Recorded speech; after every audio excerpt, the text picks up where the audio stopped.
Hello and welcome to World Stories. I'm Sumi Somaskanda and this is your International Reporters Magazine. We'll take you on a journey around the world from New Zealand to Bangladesh and Ukraine, so buckle up. We start out in Christchurch, New Zealand. In September of 2010, the first of a series of earthquakes struck the region where Christchurch is located. Only a few injuries were reported, but that was just a precursor of what was to come.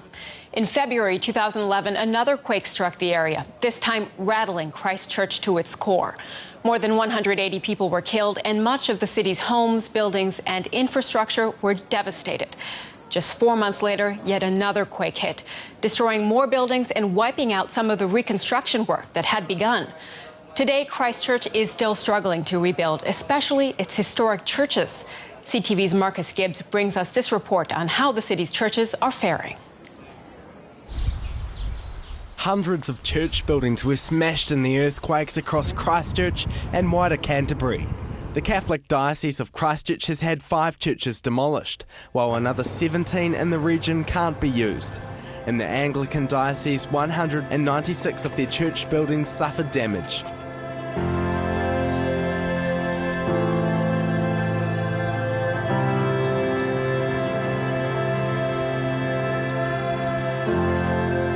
Two-thirds of the buildings owned by the diocese are damaged. Majority of them badly damaged. Some of those, of course, are vicarages and halls, but 27 churches are so badly damaged we cannot enter them, such as St. Peter's here. This building, the Christchurch Cathedral, is loved by Christians and non-Christians alike, while many Cantabrians believe it to be the heart of the city. Before the earthquakes, it was a tourist attraction and a place of worship for thousands of people. A place to come to grieve and to rejoice.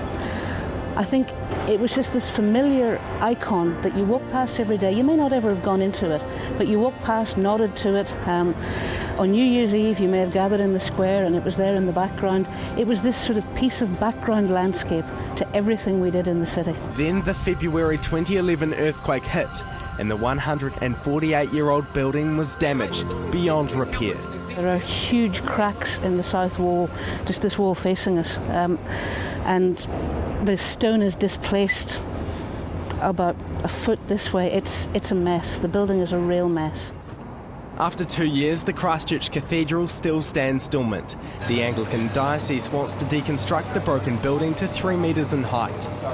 But the cathedral and other damaged churches have a lot of meaning.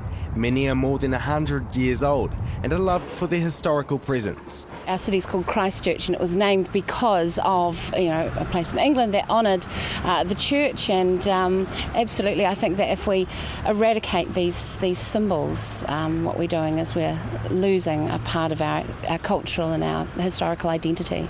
Last year, hundreds marched to save the Christchurch Cathedral. Since then, a public trust has taken the matter to the High Court, claiming plans to deconstruct the church breach an Act of Parliament to protect church buildings.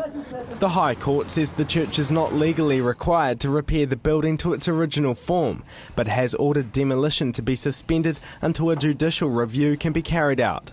But while much attention's been given to the Christchurch Cathedral, far less has been given to this building. The Cathedral of the Blessed Sacrament was shattered in the earthquakes. They're still waiting on geotechnical reports about the land the church is built on before they decide whether to rebuild or demolish. The bishop must actually weigh up all his options in the diocese and decide what to do as part of an overall plan. They'll have to weigh up the costs of repair versus rebuild. Before half of me wants to save it, the other half wants just to build a new cathedral. We do have a piece of top architecture here in Australasia, and we must do everything in our power to possibly save it if we can, and if it is of course feasible. They've already removed the dome, bows and stained glass windows of the basilica, as well as other important artefacts. We've tried to take as much out as possible, so depending on what happens in the future, if we do restore, we've got those pieces, or if we rebuild, we can possibly incorporate those into any new design for the future. The Catholic Church believes it will take 5 years before the basilica is fully repaired or a new one is built. Meanwhile, the Anglican Diocese is constructing a temporary cardboard cathedral. Once it's up and running, it will be used as a transitional cathedral for 10 years. It will open after the second anniversary of the earthquake that killed 185 people and ruined the original Christchurch Cathedral.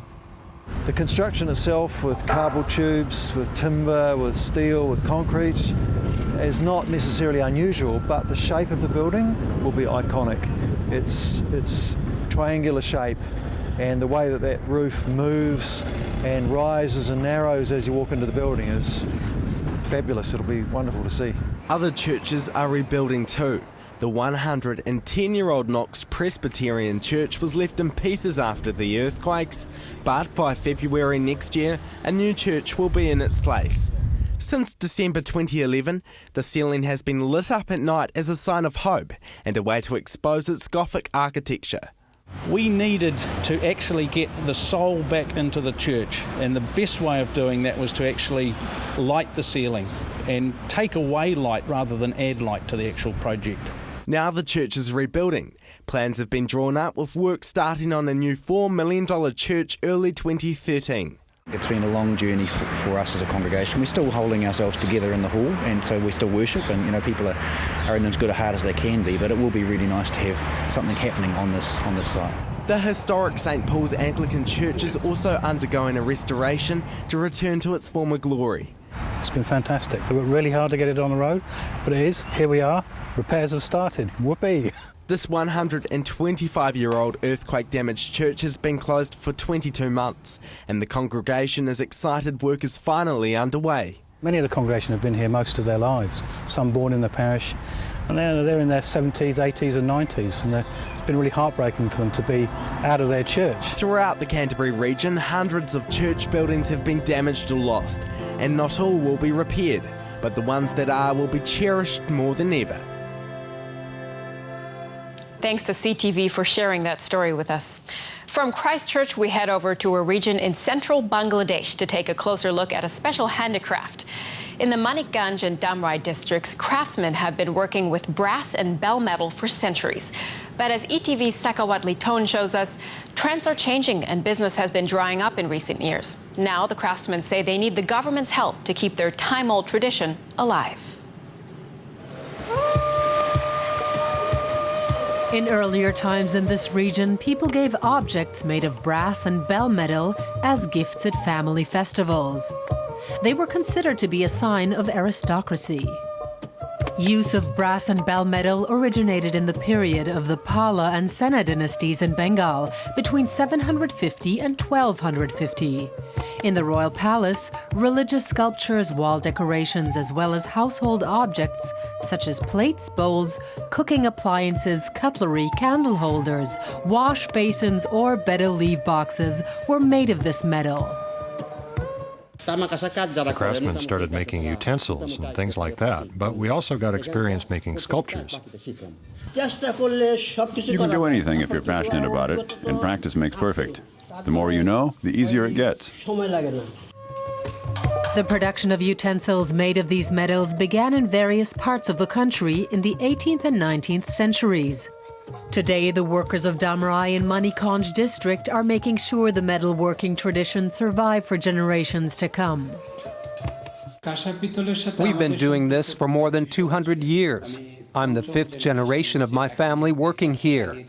In Damrai, I'm the oldest one in the field. The Pala emperors were the best patrons of this industry, so the business grew during that time.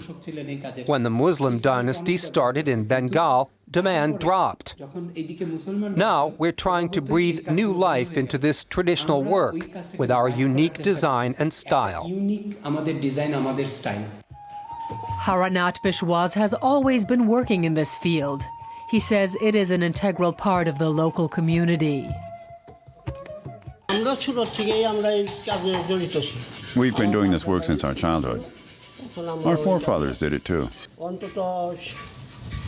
There were at least 150 to 200 shops here. Half the people in our community are working in this industry.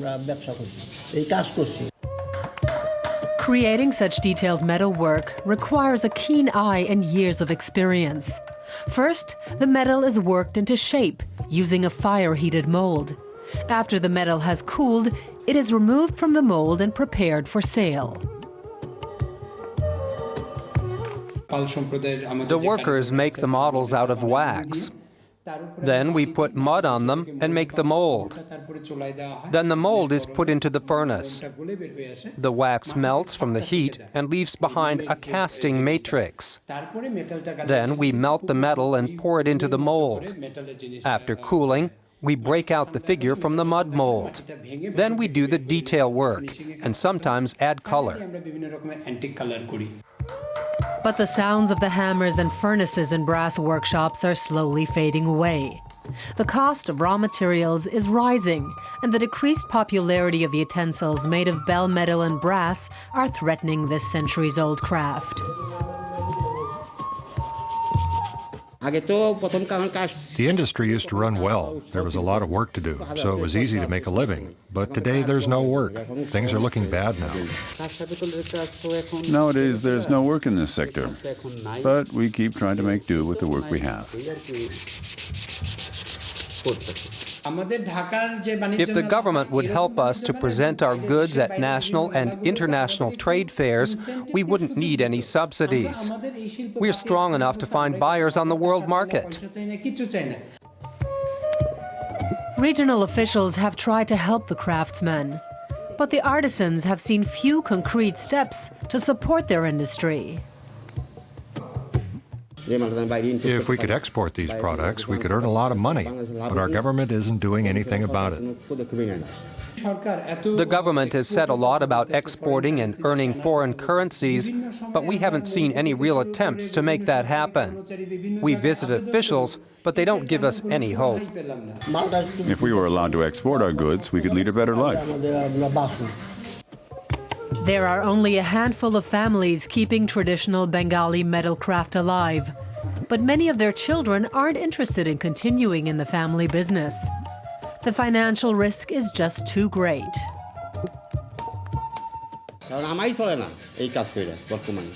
I can barely make ends meet.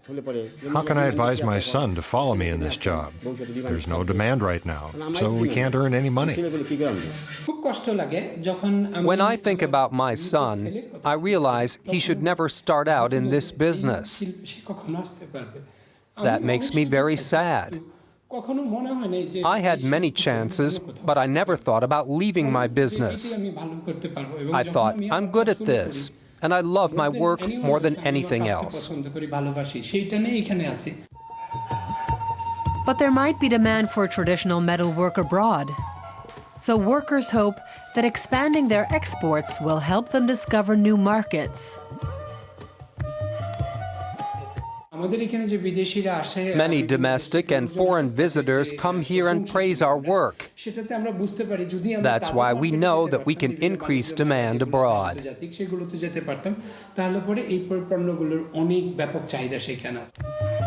With the right kind of support, locals hope that their traditional metalworking industry can survive. Otherwise, these beautiful works of folk art may soon be reserved for the museum shelf.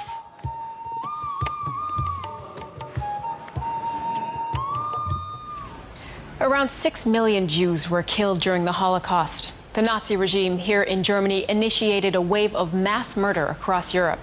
And those who survived that reign of terror emerged when the killing stopped. Many have bravely shared their stories with the world ever since.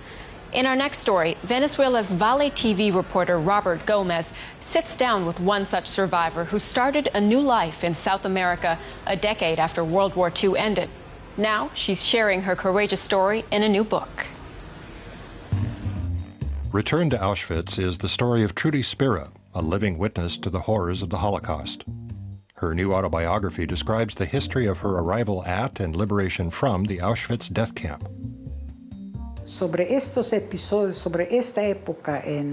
There's so much literature about these events and this time in our history. Many books have been published, but each of us has a story to tell. In this book, I describe my reaction, my history, my family. It's very personal. It's my story. Gertrude grew up in Hungary during World War II and realized at a young age that she was considered different. The Ministry of Education in Budapest organized a national contest in all primary schools, including mine. The school sent all our work to Budapest. A few weeks later, my school was notified that one of its students had won.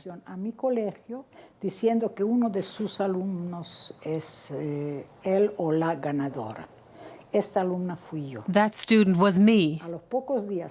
A few days later, when the ministry found out that I was Jewish, they rejected the result.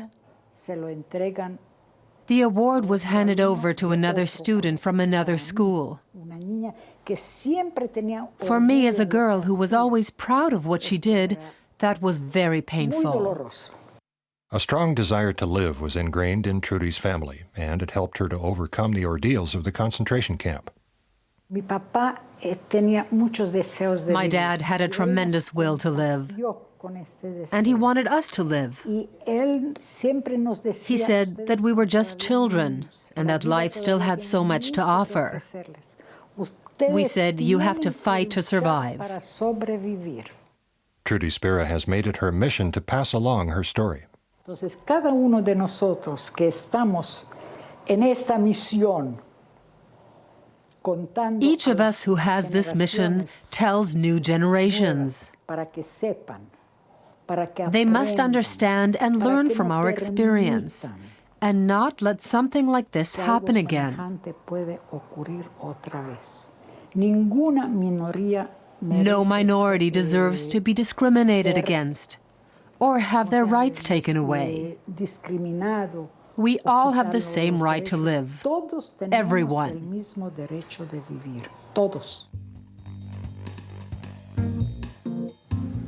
Copenhagen, Amsterdam, Berlin, these are bike-friendly cities, places where people hop on two wheels to get everywhere.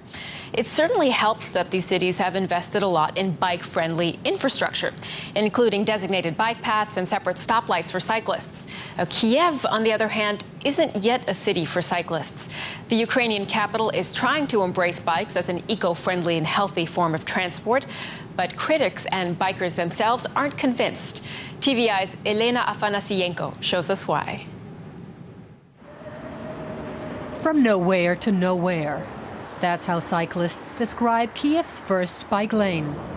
Alexander uses the city's new bike path almost every day, but he says building the lane was a waste of money. He complains it's too short, too far away from the city center, and already cluttered with objects and people. For years, the local authorities have ignored cyclists' needs, so the bike path is a big step forward for the community. But authorities won't reveal how much it's spent on the project, and pedestrians still aren't used to making room for cyclists.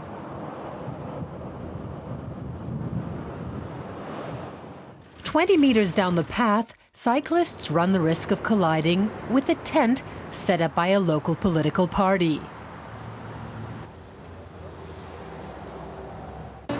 Cyclists are free to ride wherever they want. I don't think we're in the way. Nowadays, almost nobody follows the rules. So cyclists are obliged to maneuver between fruit vendors, tents serving coffee, and market stands. Are you aware that you're standing on the bike path? You're standing on a bike path. Oh, you can move. Oh, thank you so much. Meanwhile, the city authorities are trying to improve conditions for cycling. Recently, officials opened one of the first bike stands in Kiev near the Opera House. It has room for 6 bikes, but of course, there is no security. People leave their bikes locked at a stand. I can't guarantee that the bikes are going to be there when they get back. The bike stand is free, but that doesn't make cyclists happier. Supporters of environmentally friendly transport complain. How is it possible to get anywhere without a bike path? Do you know how many people get to the opera on bikes? I work nearby, and when I work late, I see people going to the opera, but I've never seen anyone getting there on a bike. Officials have their own version of the story. The Kiev Council claims it is solving cyclists' problems step by step. First, they plan to set up 27 of these kinds of bike stands. After that, they'll plan the bike paths. It wasn't our idea to put up parking stands for bicycles here. The Kiev Cyclists Association created the list of locations, and we're working according to the list.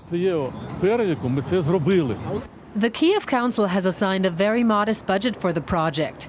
The Cyclists Association says that the City Council began with the easiest and not the most urgent part of the plan. The officials have started implementing the project, but they forgot to set priorities. Having bike racks is worthless if there are no bike paths. These lots are useless because cyclists can't get to them. Cyclists will have to wait for at least 3 to 5 years until officials fulfill the whole plan. Until then, they will continue to envy cyclists in other countries who can enjoy safe bike riding and don't have to be afraid of colliding with cars or pedestrians. Our last story of the day takes us to Saudi Arabia. King Abdullah bin Abdulaziz's government has come under fire for its human rights record in its treatment of women, dissidents, religious minorities, and many more, especially after the Arab Spring Revolution.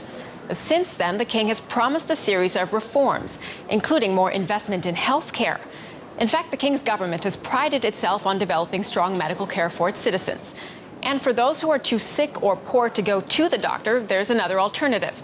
One of the king's wives founded a women's group that offers home health care to some of the country's poorest families. Al-An TV's Yami Misbah shares this story.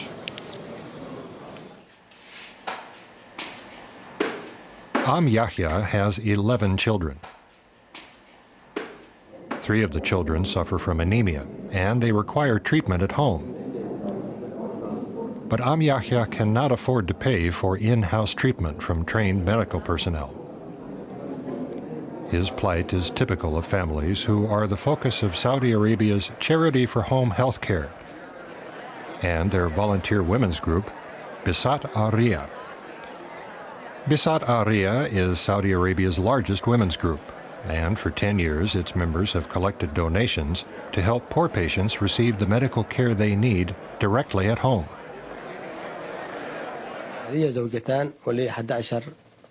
I have 2 wives and 11 children. 3 of them suffer from anemia. 2 girls and a boy. They've been treated at the university hospital since they were born.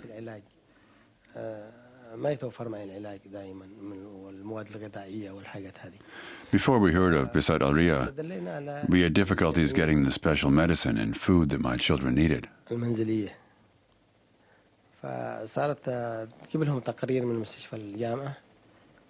requested the records from the hospital,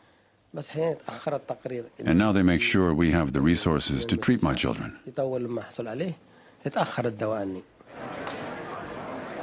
The nationwide charity, under the direction of Princess Adila bint Abdallah bint Abdulaziz, announced their Millionit al-Khair, or Millions for Good campaign, to help support people like Yahya. With mottos like, "Help us so we can help others," or 1 million text messages from donors, they hope to attract support from institutions and private companies. That way they can make sure that their charity work will continue for years to come.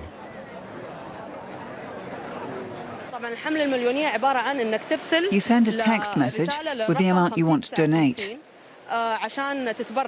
The money goes to patients who need long-term care, but can't afford to stay in a hospital and have to be cared for at home.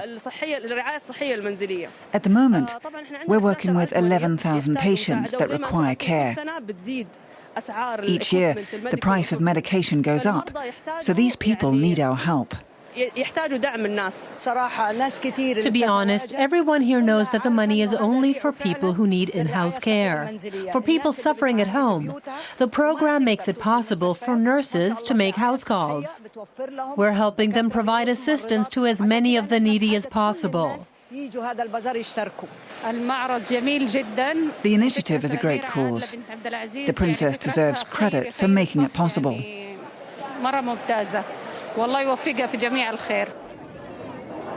The initiative, Bisat Aria, helps improve the standing of women in Saudi Arabia and also comes to the aid of those who need help the most.